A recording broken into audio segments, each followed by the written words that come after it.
नमस्कार, बुलेटिन में आपका बहुत बहुत स्वागत है। मैं हूं आपके साथ दीपिका ओझा। चलिए शुरुआत करते हैं खबरों की।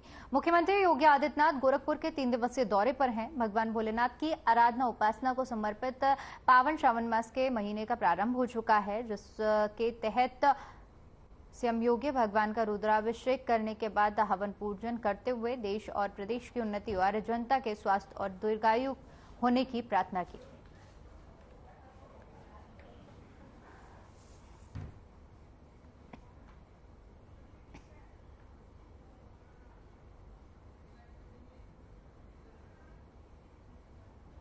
मुख्यमंत्री योगी आदित्यनाथ ने सोमवार को सांस्कृतिक संस्था ओमकारम की ओर से राप्ती नदी के गुरु गोरक्षनाथ धाम पर गोरखनाथ महोत्सव की शुरुआत की।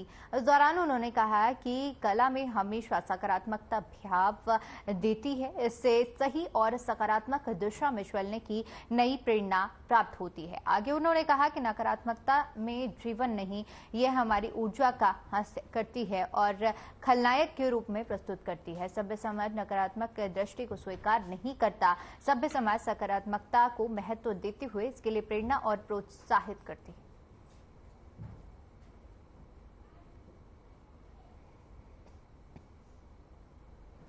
ओमकारम संस्था से जुड़े हुए सभी पदाधिकारीगण, गोरखपुर के सभी नवोदित कलाकार और उपस्थित भाइयों बहनों, गुरु पूर्णिमा के अवसर पर देवादिदेव महादेव भूत बावन भगवान शिव की साधना स्थली पर यहीं से कुछ दूरी पर मुक्तेश्वर नाथ धाम भी है और उन्हीं के सानिध्य में गोरखपुर में राप्ती नदी के इस पावन तट पर ओमकारम संस्था के द्वारा आज का एक कार्यक्रम आयोजित किया गया है।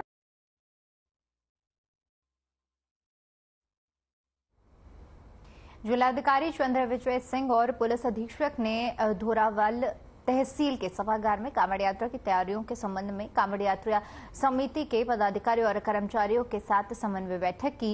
इस दौरान जिलाधिकारी ने कहा कि श्रावण मास में कांवड़ यात्रा की तैयारियों के संबंध में कांवड़ यात्रा प्रारंभ होने से पूर्व सभी तैयारियां पूर्ण कर ली गई हैं। उन्होंने कांवड़ियों का मार्ग सुगम बनाने के निर्देश संबंधित अधिकारियों को दिए हैं और साथ ही साथ कहा है कि सक्रियता, सतर्कता और सजगता पूरे मनोयोग के साथ अपने दायित्वों का निर्वहन करना सुनिश्चित करें। कांवड़ यात्रा की तैयारी समीक्षा बैठक के बाद जिलाधिकारी और पुलिस अधीक्षक ने शिवद्वार मंदिर धोरवाल का आकस्मिक निरीक्षण किया।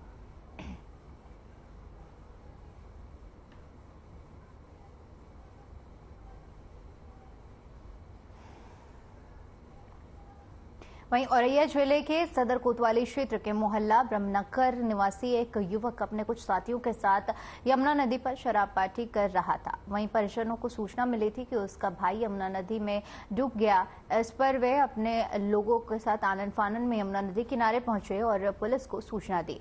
वहीं परिजनों ने युवक को नदी में फेंक जाने का आरोप लगाया है। सदर कोतवाली क्षेत्र के मोहल्ला ब्रह्मनगर निवासी निवेश दुबे गाड़ी चला रहा था, अपने परिवार का भरण पोषण करता था। युवक के भाई प्रवेश दुबे ने जानकारी देते हुए बताया कि कुछ लोग कई दिनों से उसके भाई के साथ दिन रात घूमा करते थे और उन्हीं लोगों ने उन्हें यमुना में फेंक दिया।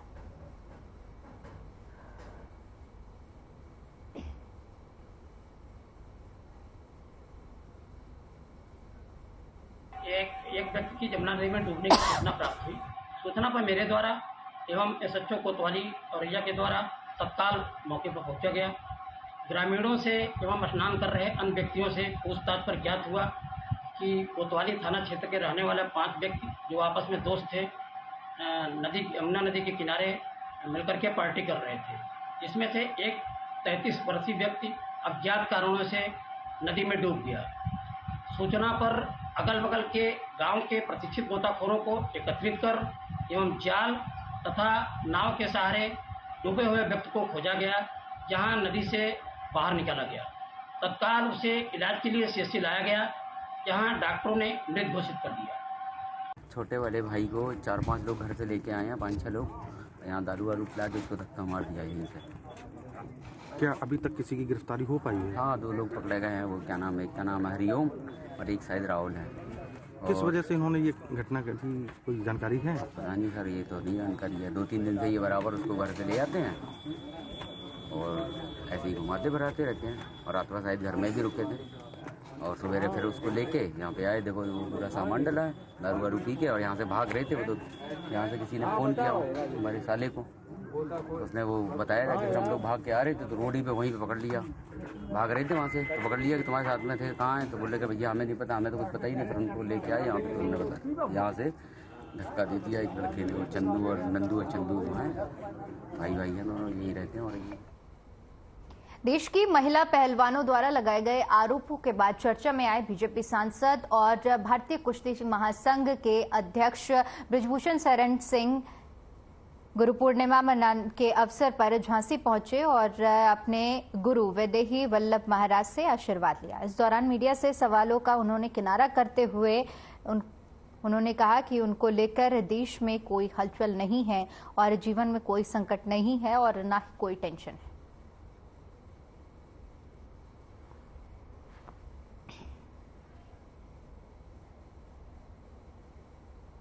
आपका प्रश्न गलत है, कोई हलचल नहीं है।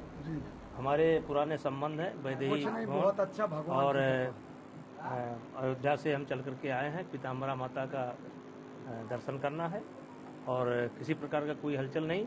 और सबसे बड़ी बात है कि यहाँ आने पर अपने संरक्षक के रूप में आप मिल गए, भाई के रूप में अर्पित दास जी मिल गए, आप लोग मिल गए और मेरे जीवन में कोई संकट नहीं है। 7 तारीख 7 जुलाई लगी हुई है। नहीं, ये विषय नहीं, ये विषय नहीं।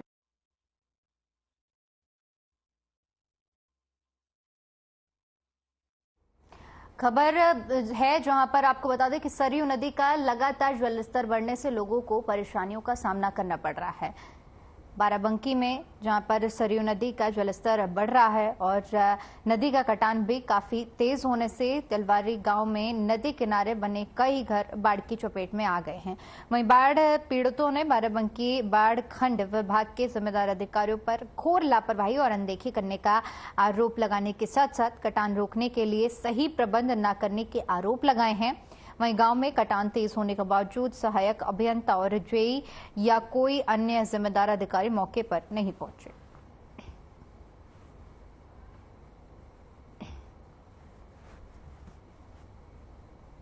अरे नाम क्या है, गांव कौन सा है? नाम भैया तिलवारी। क्या समस्या, पानी बढ़ा है? पानी बहुत बढ़ा है भैया और कटान किए है। काम को लागला पैसा सब फेंक के बहावा जाते है वहाँ। हाँ, कोई काम नहीं हो रहा है। कहाँ हम पते की कहीं जाए, न कोई आवे न कोई जाए, क्या करी? कुछ नहीं हुआ थे, बेचार बोरिया बहा दिन गए। हाँ, कोई काम नहीं, साहब कोई नहीं आवत। ऐसे भैया हो रहा आवत अपन रुका टिकट बनवा के 2 ठे छोड़ा दिन कहाँ है, तब से कहूँ कुछ है ही नहीं। कोई ऐसा ही नहीं है। और गांव कटान हो रही है, कटान हो रही है गांव में। कटान बहुत जोर ला, कहाँ देखो जो नलू हमारा गिर जाए वाला है और रास्ता को है नहीं, कैसे से हम लोग निकसब, कैसे से भागब। गाजियाबाद में पुलिस और बदमाशों के बीच में मुठभेड़ का मामला सामने आया है। मुठभेड़ में 2 बदमाश पुलिस की गोली लगने से घायल हुए हैं। गाजियाबाद के लोनी कोतवाली क्षेत्र के मंथला चौकी क्षेत्र में आईसीडी के पास पुलिस और देहात स्वाट टीम ने चेकिंग की जा रही थी, तभी 2 बाइक पर सवार 4 शख्स आते हुए नजर आए। जब पुलिस ने उन्हें रोकने का प्रयास किया तो युवकों ने बाइक को खेतों की तरफ मोड़ दिया। पुलिस ने घेराबंदी की और पुलिस और बदमाशों के बीच में मुठभेड़ हो गई। मुठभेड़ में 2 बदमाश के पुलिस की गोली लगने से घायल हो गए। घायल बदमाशों को इलाज के लिए अस्पताल में भेजा गया है।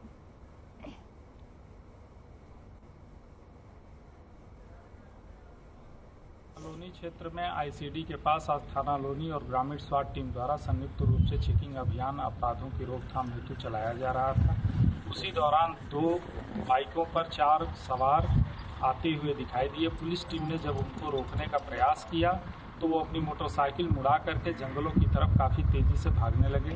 पुलिस टीम द्वारा उनका पीछा किया गया।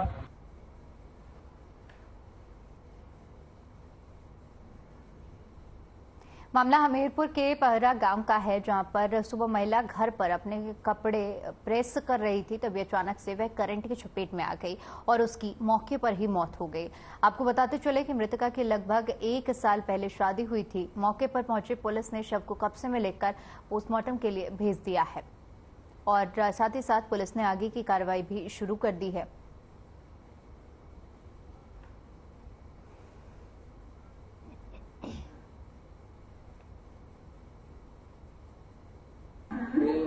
प्रेस कर रहे थे, वो पता नहीं कैसे हम सब लोग पहाड़ पे थे, जब भंडारा था ये बाहर की घर आ गई थी, पता नहीं प्रेस के सीन करने प्रेस में लगती तो उसमें कितने समय की घटना हो गई? ये समय कब 9 बजे के लगभग। क्या घर में और कोई नहीं था? हम सब लोग पहाड़ पे। झांसी के सिपरी बाजार में आग का तांडव देखने को मिला। इस आग को देखने के लिए हजारों लोगों की भीड़ इकट्ठा हो गई। फायर ब्रिगेड और पुलिस ने अपनी जान पर खतरा लेते हुए इस आग पर काबू बुझाने की पूरी कोशिश की, लेकिन आग बुझने का नाम नहीं ले रही थी और आग बढ़ती ही जा रही थी। 2 बड़ी इमारतों में आग लगने से एक इंश्योरेंस कंपनी की एक महिला अफसर समेत 4 लोगों की मौत हो गई है, जबकि 7 लोगों को रेस्क्यू करके बचा लिया गया।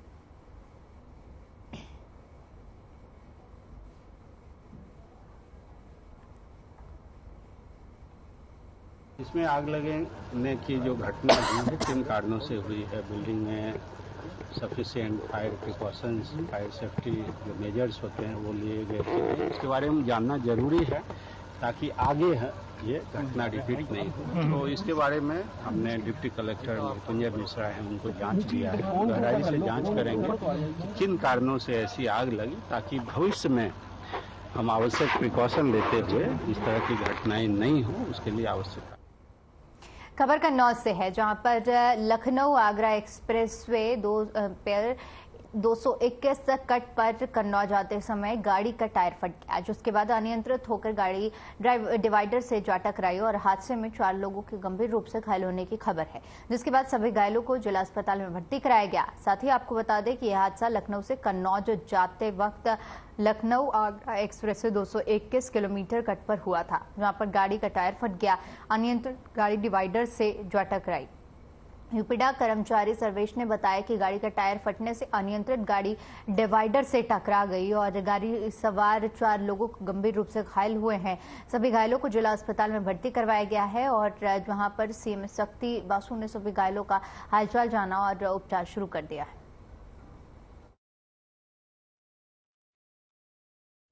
Lucknow Agra express way 221 kilometre.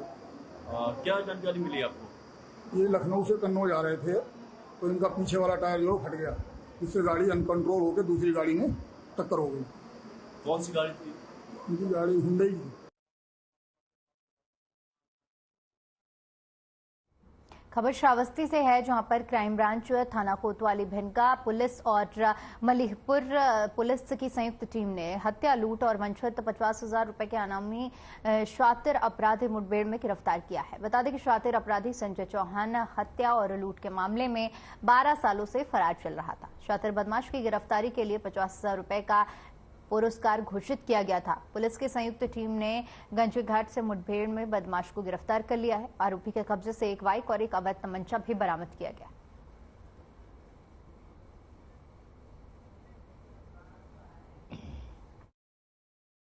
तीन 4 जुलाई 2023 की रात को गंजी घाट के पहले फार्मा चौराहा पड़ता है, जहां पे एक पुलिस मुठभेड़ हुई है। यहां पे एक चेकिंग लगाई गई थी और जब संदिग्ध बाइक दिखाई दी तो पुलिस द्वारा उसे रोकने का प्रयास किया गया। जब वो नहीं रुका तो पुलिस ने उसकी घेराबंदी की और जो अभियुक्त था उसकी तरफ से फायरिंग की गई और आत्मरक्षा में पुलिस के द्वारा भी फायरिंग की गई।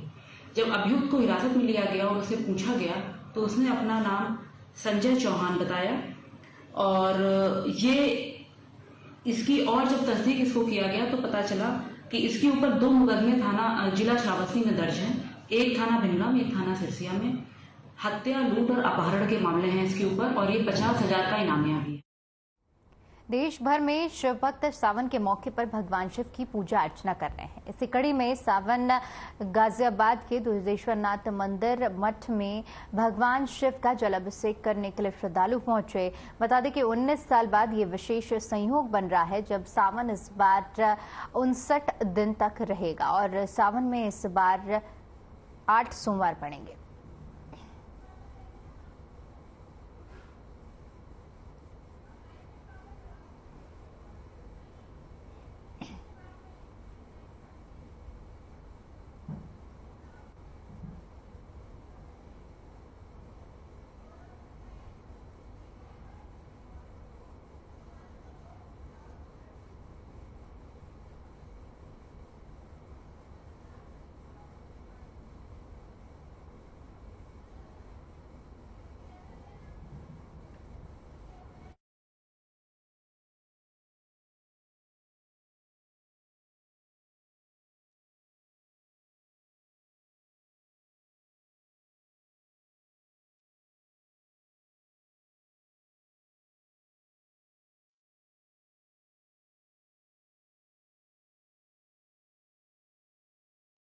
आपको सीधा गोरखपुर लिए चलते हैं जहां पर न्यू आनंद लोक सुपर स्पेशलिटी अस्पताल का सीएम योगी ने शुभारंभ किया है। देखिए तस्वीरें।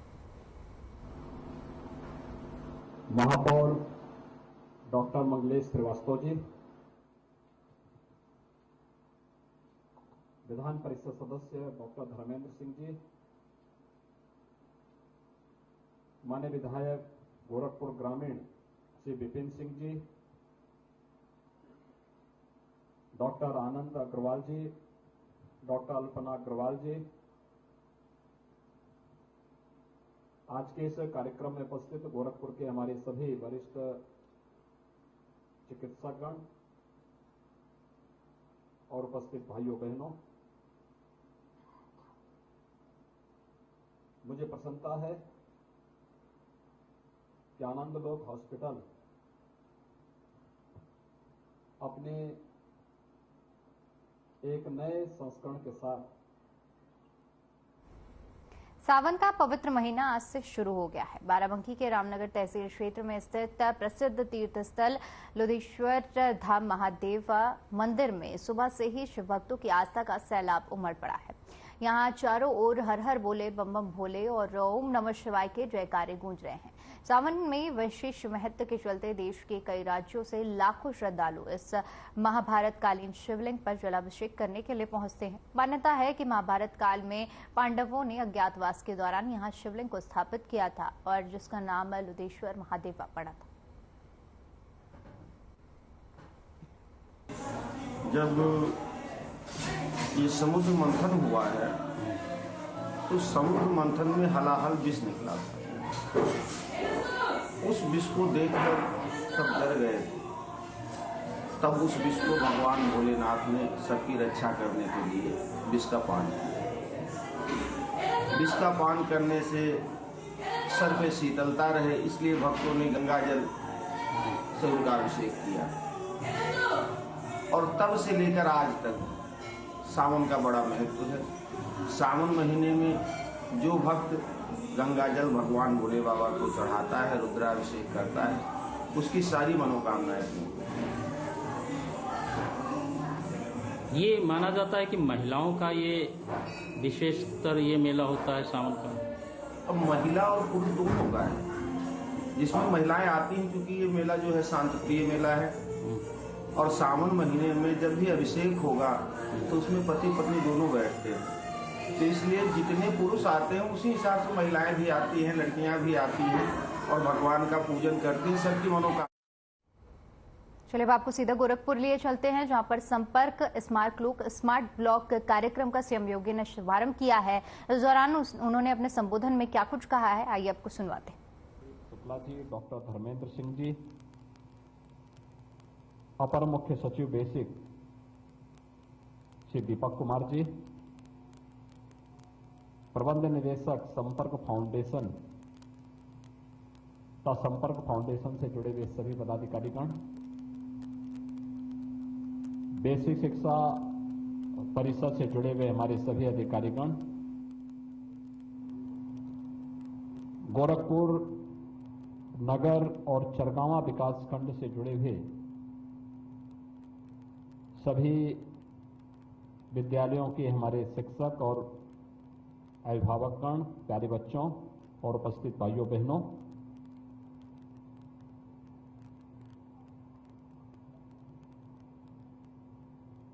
आज एक अभिनव कार्यक्रम का शुभारंभ हो रहा है और वह है कि संपर्क फाउंडेशन बेसिक शिक्षा परिषद के साथ मिलकर के स्मार्ट स्कूल स्मार्ट ब्लॉक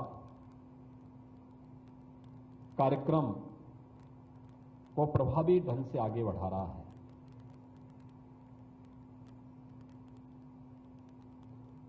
यह एक अभिनव पहल है।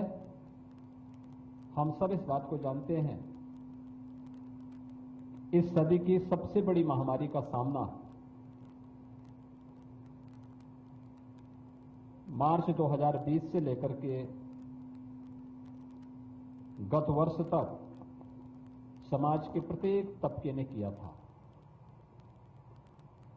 परिणाम हम सबके सामने है। स्कूल कॉलेजेस बंद हो गए थे, व्यवस्था पूरी तरह ठप पड़ गई थी। उस समय इस बात का एहसास हो रहा था कि वास्तव में अगर इस प्रकार की महामारी एक लंबे समय तक रही तो संकट यद्यपि मानवता के सामने संकट था, लेकिन इस सब के बावजूद